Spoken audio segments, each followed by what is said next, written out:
സുരേഷ് അല്ലേ? നിങ്ങൾ MMA ഇല്ലേ? ഞാനേ ഒരു ജോസിനെ അന്വേഷിച്ചിറങ്ങിയതാ. ആളെ അങ്ങോട്ട് വിളിച്ചിട്ട് കിട്ടുന്നില്ല.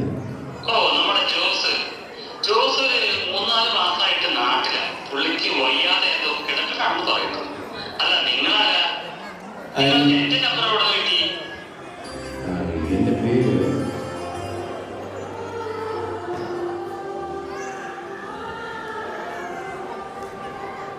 അല്ലയോ?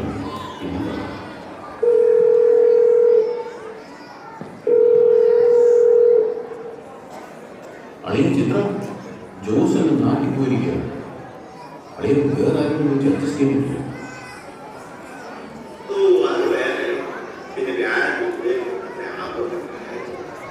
എന്നാ പിന്നെ ഞാൻ ജോസിനെ അന്വേഷിച്ച് കേരളം വരെ പോയതല്ലേ.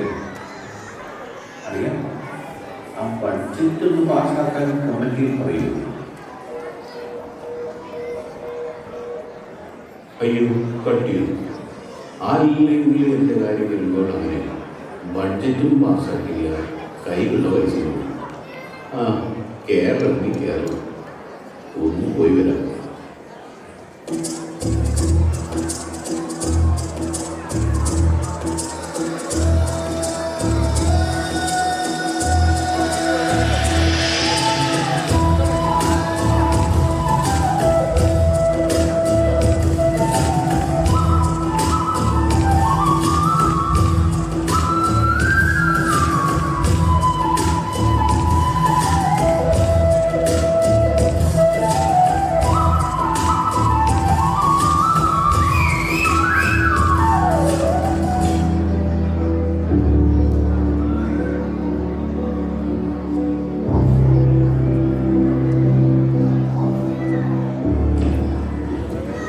ആരെങ്കിലും അവിടെ ഉണ്ടോ? ഒരല്പം വെള്ളം. എന്റെ കർത്താവേ, എനിക്ക് തിരിച്ചു പോകാൻ കഴിഞ്ഞിരുന്നെങ്കിൽ.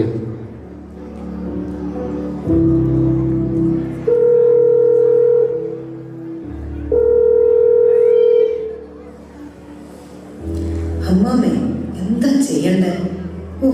വെള്ളം വേണം വെള്ളം വേണം തന്നെ പറഞ്ഞുകൊണ്ടിരിക്കുകയാണ്. ഇനി അധികനാൾ ഉണ്ടാവില്ല തന്നെ പറഞ്ഞത്. ഒന്ന് കഴിഞ്ഞിരുന്നെങ്കിൽ നാട്ടിലെ അദ്ദേഹത്തിന്റെ പേരിലുള്ള സ്ഥലവും വീടും പറമ്പും വിൽക്കാമായിരുന്നു. ഈ ഒരു കാര്യം ചെയ്യും, ഒരു ഡോക്ടറെ വിളിച്ച് കാണിക്കുക, ഒരു തീരുമാനം അറിയാമല്ലോ.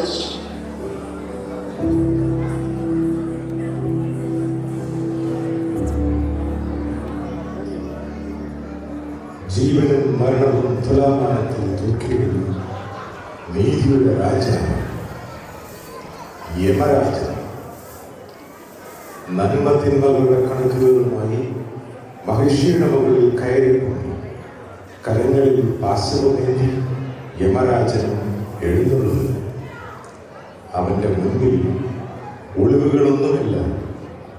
പുണ്യപാപങ്ങൾ പുസ്തകമാകുന്നു. മരണാനന്തര വഴികാട്ടിയായി ശാശ്വത സത്യത്തിന്റെ ദൂതനായി യമരാജൻ.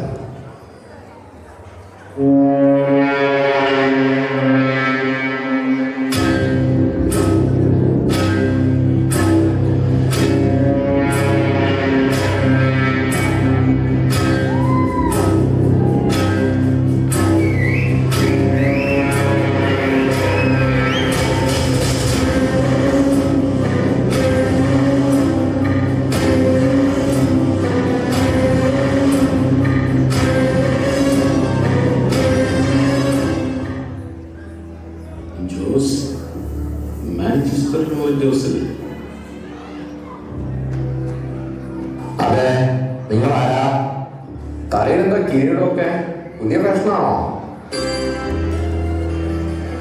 എന്റെ പേര് രാജ്, എം രാജ്. നാം तो सुना ही होगा.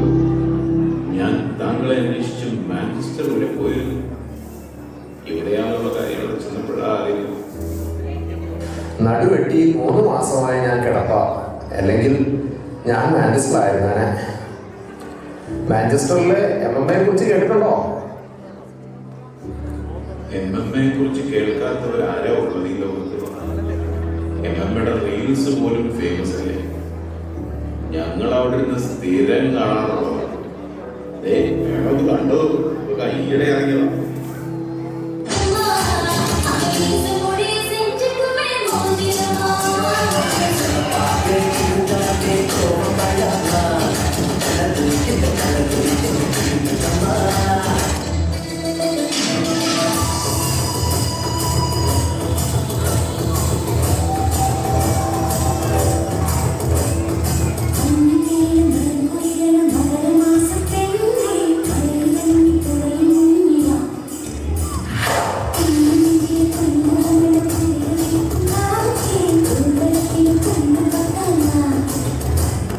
അതുകൂടാതെ ഇന്നത്തെ ഓണാഘോഷമാണ്.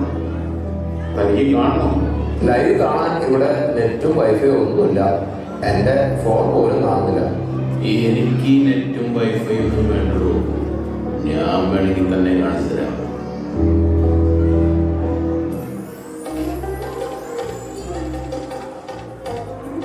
ഒന്നോളം നാളിൽ പൂവിലും കൈകൊട്ടിലും കാത്തിരിക്കുന്ന മണ്ണിന്റെ മത്സരിക്കാൻ മഹാബലി തമ്പുരാൻ ഇതാ അവരുടെ മുമ്പിലേക്ക് എഴുന്നള്ളുന്നു.